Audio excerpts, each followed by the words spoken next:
ত্রিপুরার হোটেলে নিষিদ্ধ বাংলাদেশের অ্যাপলের ভারতে জাতীয় পতাকা অবমাননার প্রতিবাদ।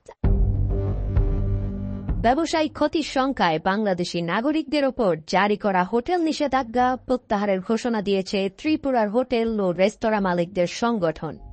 তারা জানান, তাদের হোটেলে প্রায় ৭০% বাংলাদেশি যাওয়া বন্ধ করে দেয়ায় তারা লোকসানের মুখে পড়েছেন।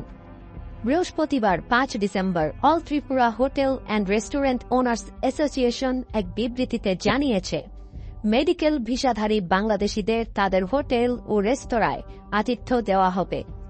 এর আগে সোমবার ২রা ডিসেম্বর বাংলাদেশি নাগরিকদের ত্রিপুরার হোটেলে থাকার ওপর নিষেধাজ্ঞা জারি করেছিল রাজ্যের হোটেল মালিক সমিতি। ফ্রন্ট ডেস্কে নিষেধাজ্ঞা সংক্রান্ত পোস্টার টানানোর পাশাপাশি নিরাপত্তা তল্লাশি জোরদার করার নির্দেশ দেওয়া হয়েছিল। প্রসঙ্গত, এতদিন ত্রিপুরার হোটেল ব্যবসায় বাংলাদেশিরা ছিলেন প্রধান ভোক্তা। তবে সম্প্রতি বাংলাদেশের জাতীয় পতাকা অবমাননার অভিযোগে দেশটিতে চলমান বিক্ষোভের প্রতিক্রিয়ায় ত্রিপুরার হোটেল মালিকরা বাংলাদেশিদের জন্য নিষেধাজ্ঞা জারি করেছিল, যার ফলে ব্যাপক ক্ষতির মুখে পড়েছে এসব হোটেলগুলো। নিষেধাজ্ঞা প্রত্যাহার করার কারণ হিসেবে সংগঠনটি বলেছে,